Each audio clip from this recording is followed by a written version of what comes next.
你知道猫的战斗力有多强吗？你见过世界上最凶残的猫吗？猫作为家庭宠物，在大多数人的印象里，它都是可爱的。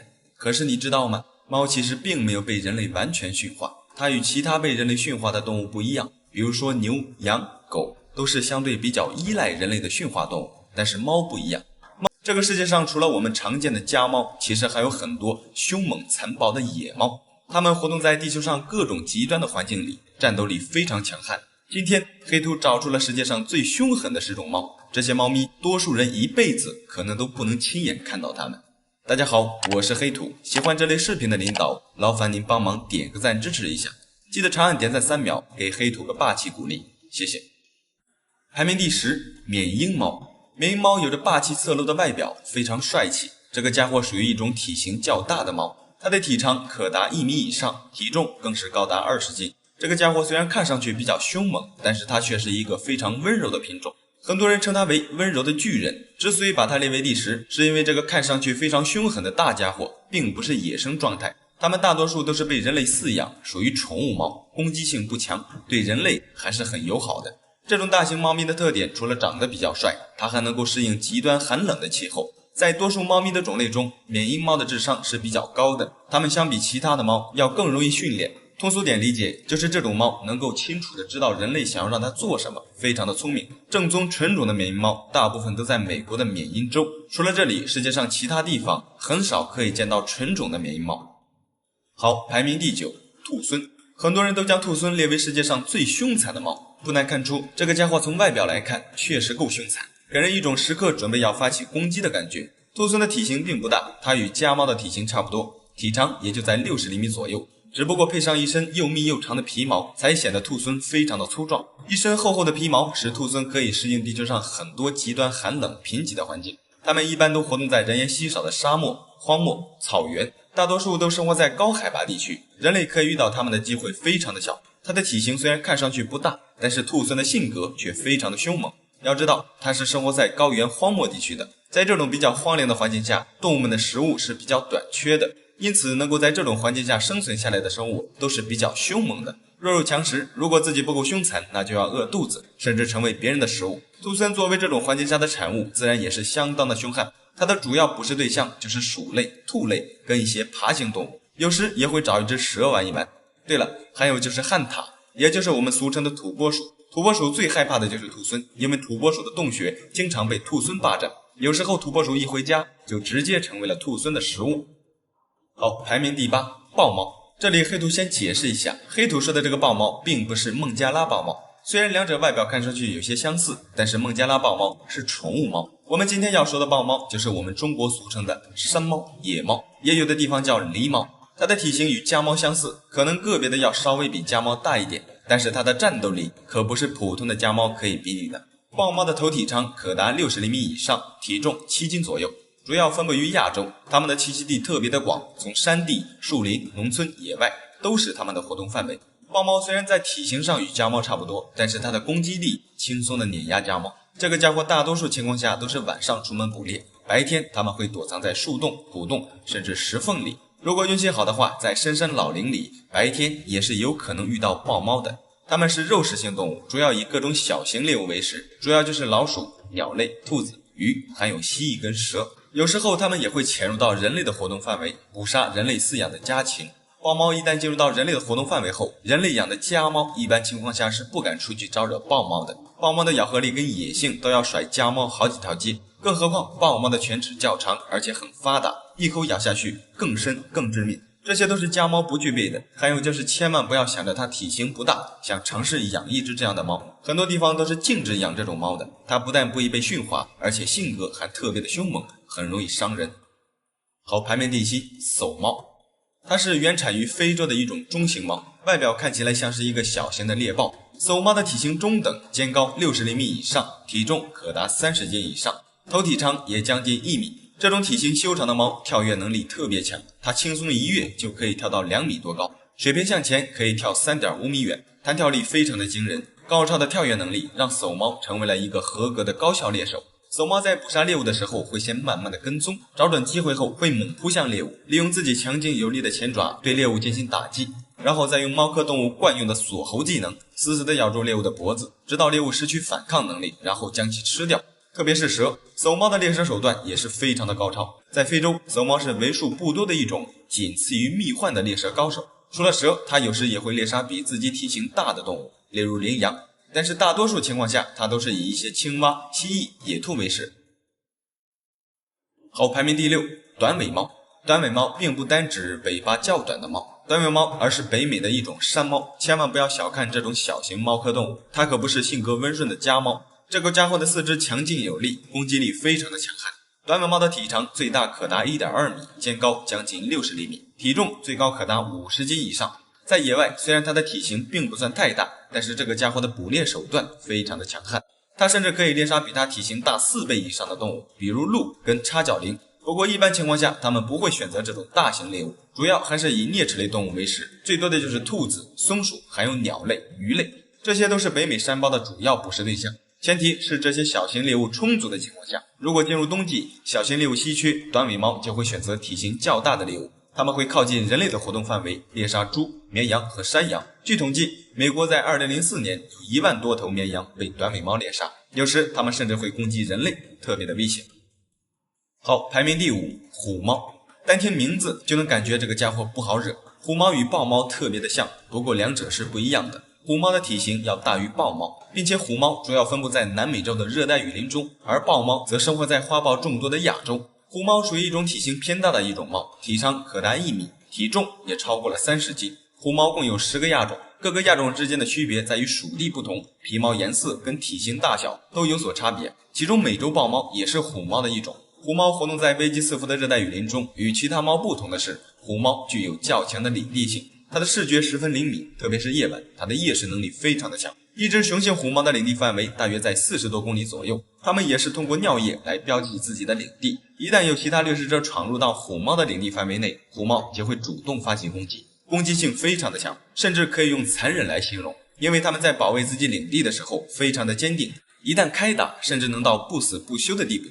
可以想象一下，如果它的体型与老虎一样大，那么它的危险程度可想而知。这个家伙也是晚上出来寻找食物，它的食物主要也是以乌龟、蛇、啮齿类动物为食。与其他种类不同的是，它有时也会捕杀猴类。好，排名第4，狞猫。这个就比较凶猛了，它们分布在非洲的撒哈拉以南，是一种体型中等大小的猫，它的体长可达1米，体重将近40斤。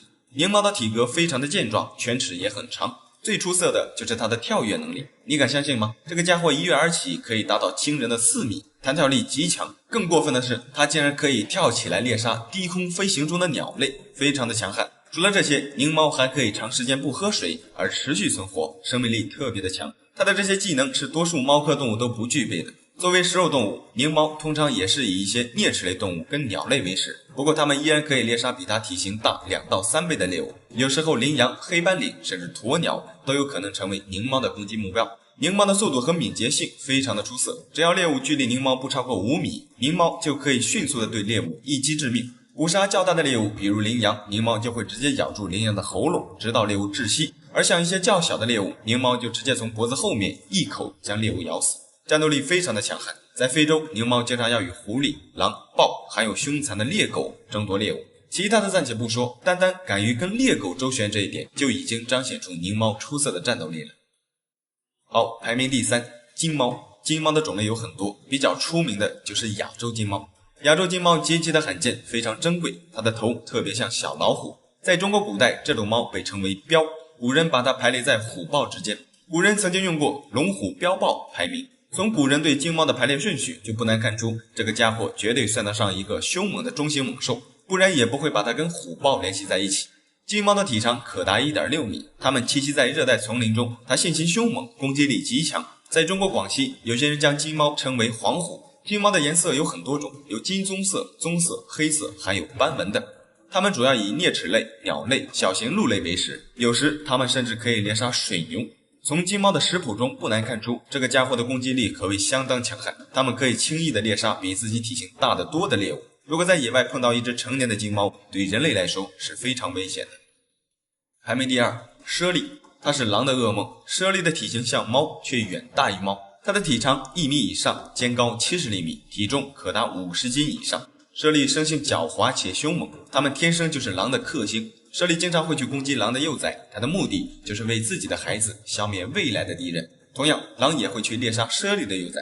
猞猁除了攻击狼的幼崽，即便是遇到成年野狼，猞猁也照干不误。1对1单挑的情况下，猞猁碾压野狼。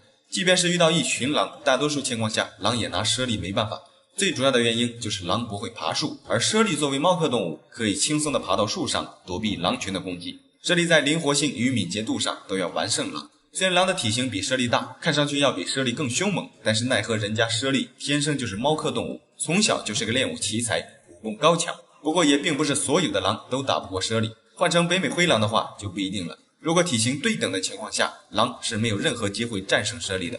毕竟猫科与犬科还是有一定差别的，千万不要小看猞猁这种看上去体型不大的猫，像野猪、羚羊、狍子、赤狐、驯鹿，甚至是狼这些大型动物都在它的食谱里。对人类来说，猞猁也有可能是致命的。好，排名第一，黑足猫。你可能难以相信，这个平均体在偌大的非洲草原生存着多达几十种凶猛且残暴的野生动物，其中狮子在这些动物中脱颖而出，成为了非洲草原上的霸主，站在了食物链的最顶端。在我们绝大多数人的印象中，狮子似乎没有天敌，第一时间想到有能力与狮子抗衡的动物，好像就只有老虎了。其实除了老虎，还有很多狮子惹不起的动物。这些动物虽然外表看上去没有狮子那样凶猛，其实个个都是狮子的噩梦。今天黑土找出了10个1对1单挑的情况下可以干掉狮子的动物，它们极其危险。不要以为动物园里什么动物都可以凑上去放心观看，等它们发起疯来，我们基本上毫无生还的可能。好了，黑土现在就带各位领导一起走向野外，认识一下草原之王狮子的那些强劲对手。大家好，我是黑土。喜欢这类视频的领导，劳烦您帮忙点个赞支持一下，记得长按点赞3秒，给黑土个霸气鼓励，谢谢。排名第10，银背大猩猩。听到这里，相信各位领导都特别的意外。刚开始黑土也很意外，银背大猩猩也就是金刚，它是地球上体型最大的灵长类动物，非常的彪悍。在这里也并不是所有种类的大猩猩都能与狮子抗衡，唯一能与狮子抗衡的就是银背大猩猩。它的体型与非洲狮不相上下，有些甚至超过了狮子。它可以战胜狮子的主要原因有2点，第一个是智力，第二个是耐力。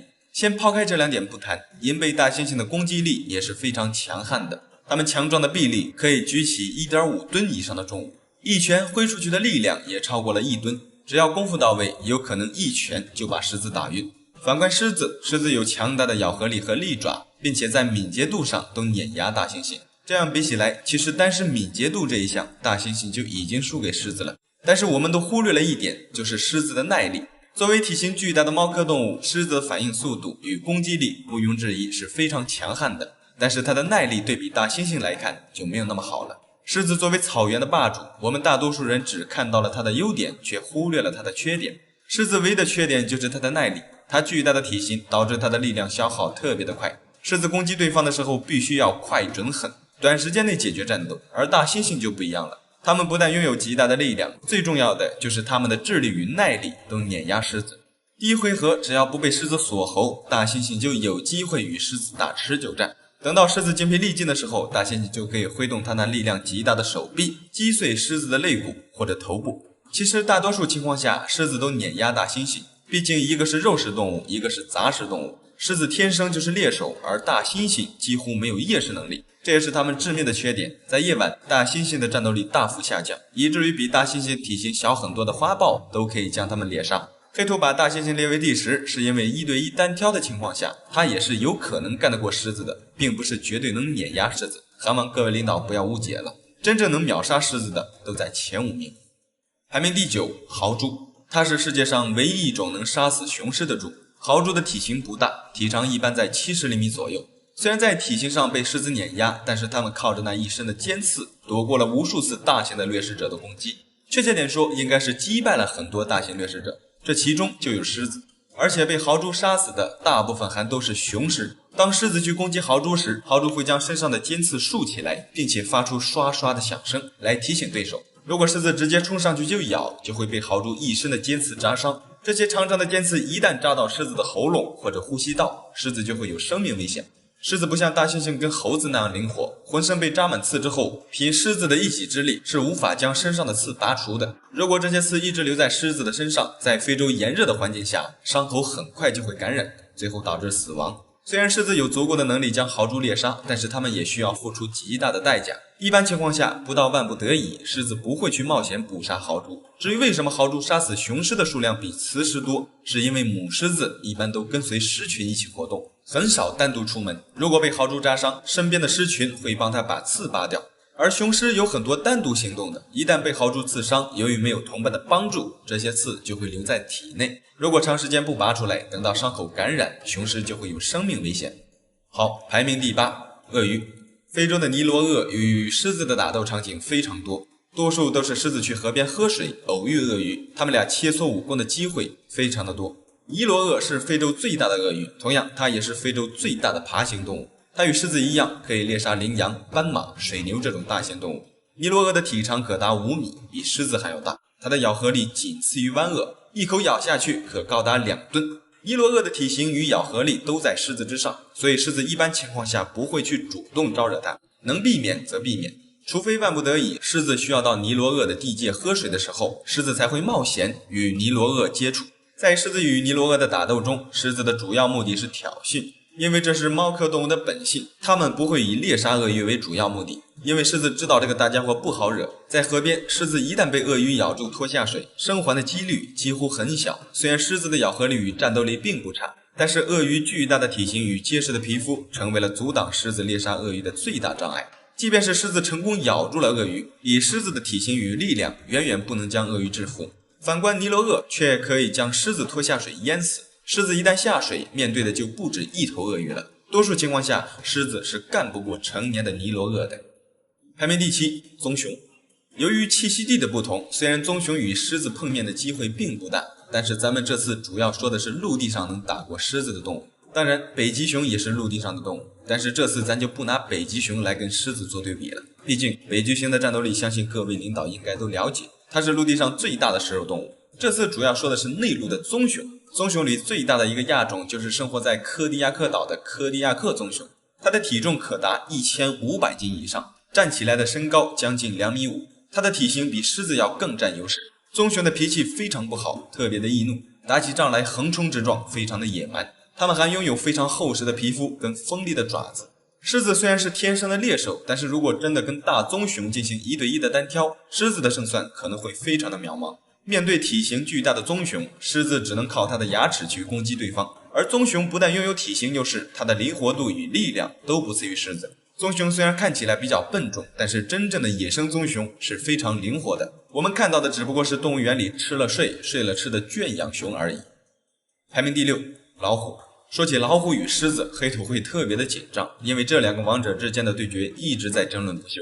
黑土提前解释一下，这次咱们说的是有几率干得过狮子的动物，并不代表完全秒杀狮子。今天在这里我们主要谈论单兵作战能力。从这一点来说，东北虎是可以打得过狮子的，无论从体型还是咬合力，东北虎都要比狮子更占优势。狮子是群居动物，老虎是单独行动。狮子的团队作战能力比老虎强，东北虎的单兵作战能力我认为要比狮子强。论起单挑，体型无疑是最大的优势。东北虎的体型要略胜于非洲狮，两者同样作为猫科动物，体型上的差距可能就决定了战斗上的优势。好，排名第5，能单挑得过狮子的就是长颈鹿。其实我们很多人都忽略了长颈鹿的战斗力。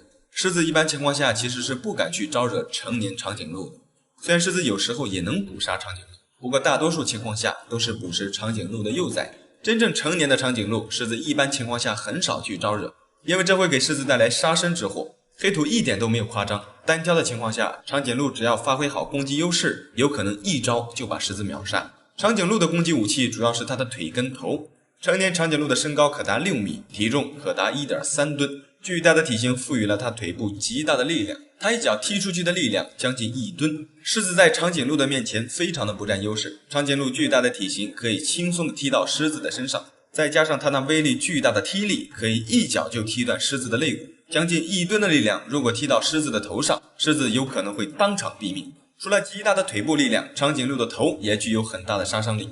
它拥有坚硬的角状头盖骨，它可以利用它脖子的长度优势，挥动自己的脖子，用头攻击对方。抡起来的大脖子就像一个摆起来的大铁锤一样，力量极大。还有就是不要以为长颈鹿的性格温顺，雄性长颈鹿是非常好战的，它们的听觉与视觉都非常的敏锐。真正的野生雄性长颈鹿其实是非常危险的。虽然狮子的攻击力也很强悍，但是面对这个体型巨大的家伙，多数情况下会选择能不干则不干。虽然狮子也可以猎杀成年的长颈鹿，不过不到万不得已，狮子是不会选择去猎杀这个大家伙的。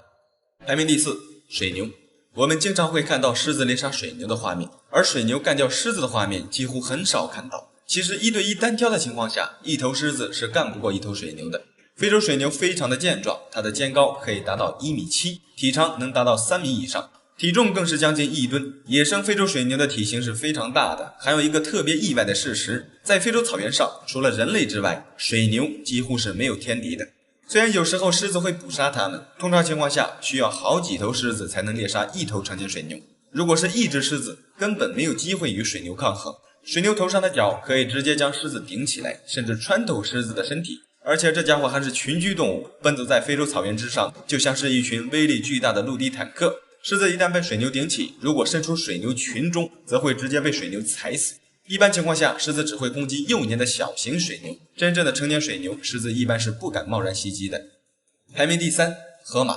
河马憨厚的外表一度让很多人认为它是属于比较温顺的动物，但事实上它是一种脾气非常暴躁且危险的动物。在非洲，河马是每年杀死人类最多的动物之一，它们的领地意识非常的强，不允许任何动物进入它们的领地。一旦进入，它们会立刻发起攻击。千万不要以为河马是一种笨重的动物，它跟棕熊一样，看上去笨重，其实非常的灵活。河马的奔跑速度最高可以达到每小时48公里，它的平均体重将近2吨。最重要的就是河马的那张大嘴，它的嘴张开将近150度，嘴里的獠牙将近50厘米，咬合力更是高达2吨。无论从哪方面来看，狮子都不是河马的对手。虽然狮群也可以猎杀河马，但绝大多数也都是猎杀的河马幼崽。面对真正的成年河马，狮子基本上毫无胜算。多亏河马是素食动物，如果它同狮子一样也是肉食动物，那么非洲草原之王可能就不是狮子了。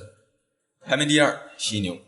狮子对战犀牛，黑土就不过多的赘述了。犀牛这个大家伙在草原上就是一个披着铠甲的小型推土机，它的体型可以达到3吨，体长能达到4米。看似笨重的体型，奔跑速度竟然也可以达到每小时45公里。狮子在与犀牛的对决中，犀牛完胜狮子，但是体型这一项就已经被碾压。奔跑速度如果足够快的话，犀牛头上的那长达 1.5 米的角有可能会直接穿透狮子的身体。狮子如果与成年犀牛单挑，基本上毫无胜算，即便是狮群来了，也不一定能猎杀得了一只野生的成年犀牛。好，排名第1，大象。在整个非洲草原，大象可能是狮子唯一不敢招惹的动物。我们都知道，狮子虽然特别喜欢挑战比自己体型大很多的动物，但是面对大象这个庞然大物，狮子即使有再大的胆子，几乎很少会选择对大象下手。更何况面对的还是全世界体型最大的非洲象，大象的象牙可以直接将狮子整个挑起来。狮子一旦被象牙刺穿，受伤倒地，大象一脚踩下去，即便是华佗来了，狮子也无力回天。在整个非洲草原上，很多动物都过着心惊胆战的日子，唯独大象，它们几乎不用担心有任何动物袭击它们。虽然狮群有时候也会去找大象的麻烦，不过大多数情况下，狮子只对一些大象的幼崽或老年大象有威胁，对成年大象几乎形不成任何的威胁。那么问题来了，大象这么厉害，为什么狮子成为了草原之王呢？好了，这期视频就到这里了，觉得很不错的领导记得帮黑兔点个赞，谢谢。世界上最大的动物究竟是什么？万米深海下的世界到底是什么样的？我们都知道，整个地球上陆地的面积还不到1/3，剩下的都是海洋。海洋的神秘程度要远远高于陆地。在广阔的海洋里，演化出了各种千奇百怪的神秘生物。地球上的动物有很多，大小不一。目前陆地上已知最大体型的动物就是大象。成年的非洲象身高可达 4.1 米，体重能到 13.5 吨。对于人类来说已经相当的大了，但是如果拿陆地上最大的动物与海洋里的动物做对比，那大象基本上连号都排不上。在广阔的海洋深处栖息着很多体型巨大的深海生物，它们一般不会露出水面，经常隐秘在漆黑冰冷的深海里。它们的长相怪异，体型巨大，如果不是那些勇于冒险的探索者去寻找这些深海生物的踪迹，那么我们绝大部分的人类这一辈子可能都不会见到这些巨大的深海生物。人活一世，我们的眼界不应只停留在眼前的那一亩三分地。今天就让黑土通过视频的方式，带各位领导一起走进海洋的深处，探索一下那些我们从未接触过的10种最大的海洋生物。大家好，我是黑土。喜欢这类视频的领导，劳烦您帮忙点个赞支持一下，记得长按点赞3秒，给黑土个霸气鼓励，谢谢。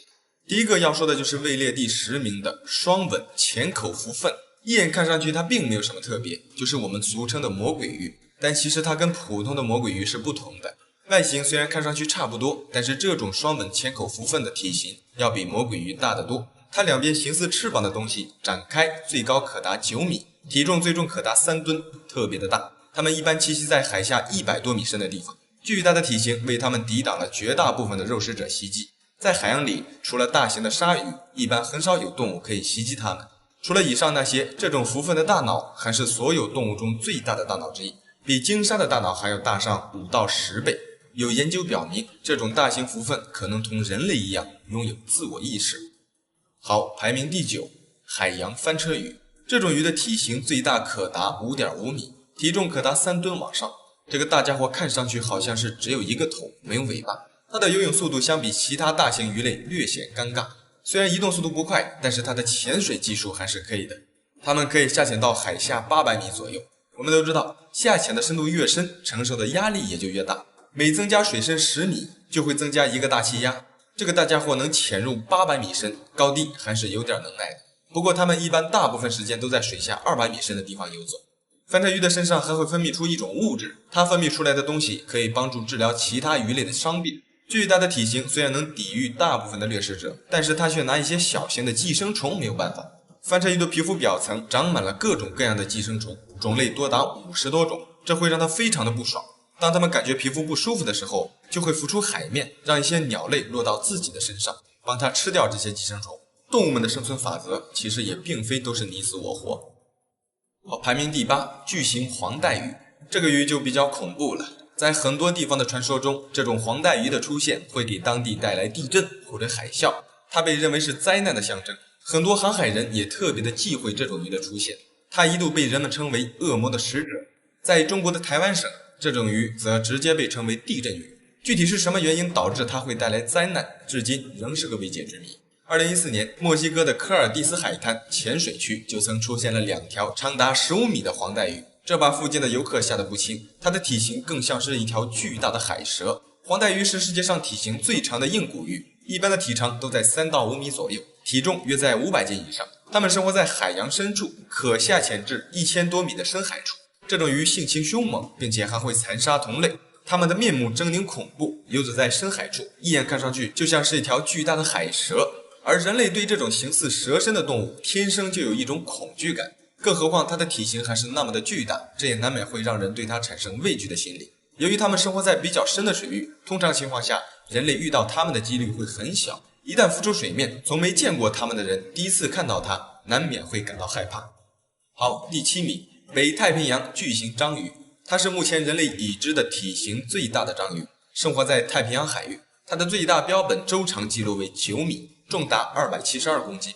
通常情况下，大部分的巨型章鱼的周长只有5到6米，体重大概在100斤以上。这种章鱼可以随机的改变自己的皮肤颜色，从而轻易的将自己隐藏起来，避免给大型掠食者的捕杀。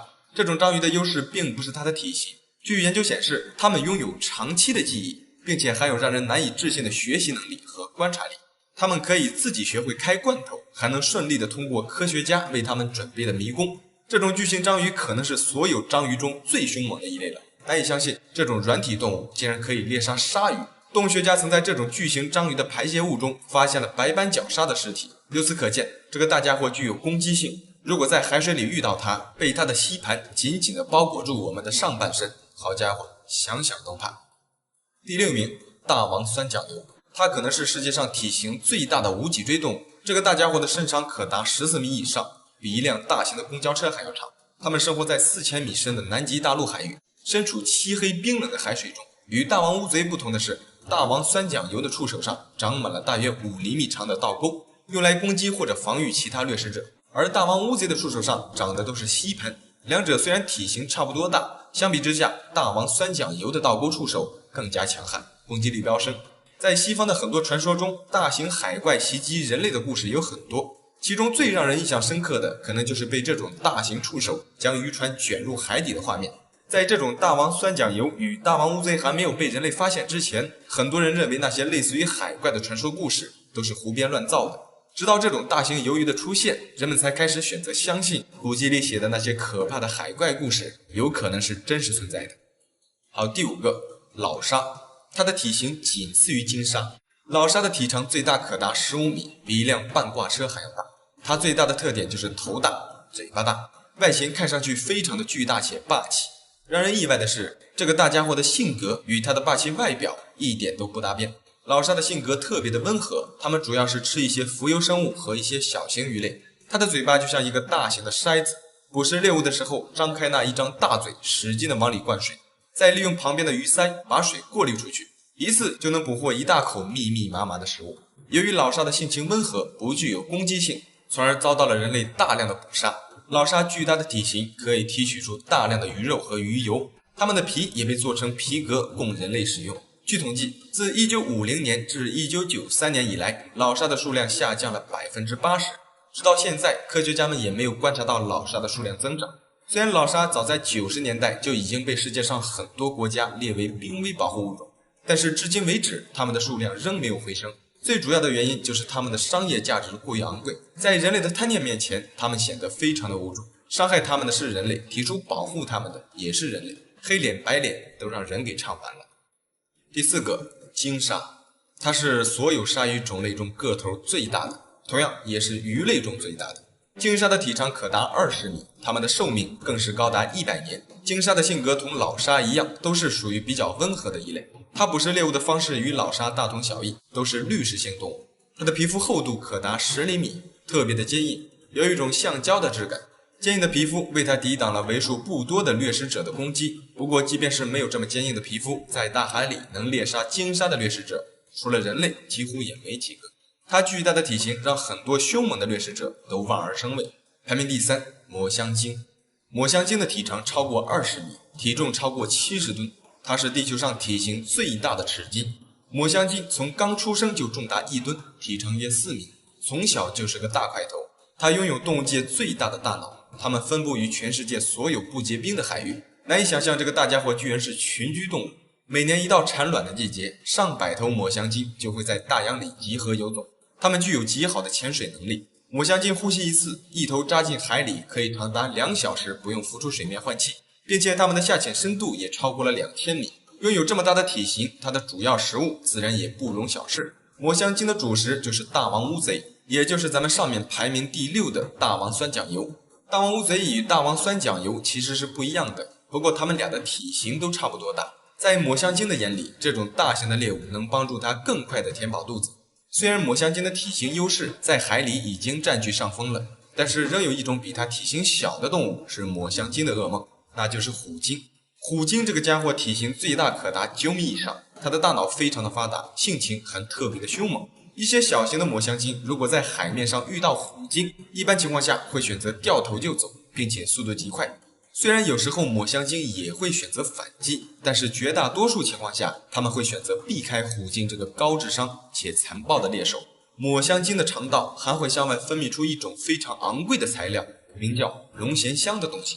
这种东西的价格堪比黄金，是一种极其罕见的香料。很多名牌香水的成分里都会使用龙涎香，这种东西的香味非常的持久，当然它的形成过程也是特别的漫长。龙涎香从抹香鲸体内排出之后，需要经过海水长达100年以上时间的浸泡，才能形成品质上乘的固体香料。如果直接从抹香鲸的体内将龙涎香取出，是没有任何价值的。品质好的龙涎香必须是从抹香鲸体内正常排出，然后浮在海水中浸泡几十年甚至上百年才可以形成，极其的难得。好，排名第2，蓝鲸。毋庸置疑，蓝鲸被认为是地球上人类已知的现存体型最大的动物。它的体长可达33米，体重超过180吨。一头蓝鲸的重量能抵得上25只非洲象。如果拿人类做对比，那得需要2500个人加起来的重量，也不一定有蓝鲸重。单是蓝鲸的舌头上就可以站上去40到50个人，它的血管粗的足以装下一个人类小孩。蓝鲸的心脏可以抵得过一辆小汽车的大小，这家伙在海洋里就是一个名副其实的巨无霸。单是吃饭，它每天就需要消耗 2.5 吨的食物。以上的这些数据只是人类从捕获到的蓝鲸中提取的。大海深处究竟有多少这种大型的巨无霸，谁也不知道。很有可能还会有更大体型的蓝鲸没有出现。作为地球上体型最大的蓝鲸，依然也有天敌的困扰。蓝鲸的天敌与抹香鲸的天敌一样，蓝鲸虽大，但是性情一般都偏温和。其实海洋里还有很多凶猛的掠食者，他们可以猎杀比自己体型大很多的猎物。以后的视频里，黑土会专做一期海洋里最凶猛的动物排行。这期咱们主要先说体型。说到蓝鲸，相信很多领导都听说过鲸落。有句话叫一鲸落万物生，这句话并非空穴来风。据科学家研究表明，一头鲸鱼死去，它的尸体沉入海底，蓝鲸巨大的躯体会养活多达1万多个生物体的生存，并且这一套循环系统的过程会长达100年。部分生物就是靠鲸落才得以生存。好，最后一个狮滨水母，这种水母是水母中体型最大的。之所以把它列到第一名，黑土在这里也跟各位领导老实交代，黑土承认是为了营造神秘感。不过黑土并没有胡乱瞎说，这种水母的体型虽然不是最大的，但是它的体长确实超过了蓝鲸。它的身体长度仅仅2米多，但是它身后的触手可以达到37米，是目前世界上已知体长最长的动物之一。这种巨大的水母具有极高的危险性，它们的触手上有毒针，它的毒液足以让人致死。人类一旦被它的触手划伤皮肤，毒液进入我们的体内，短时间内我们就可能中毒而亡。这家伙十分的可怕且凶猛，不过它们一般不会出现在人类活动的区域，它们主要活动在较冷的海域，而人类一般也不会到冰冷的海域潜水，与它们碰面的机会几乎很小。好了，这期视频就到这里了，感觉还不错的领导，记得帮黑土点个赞，谢谢。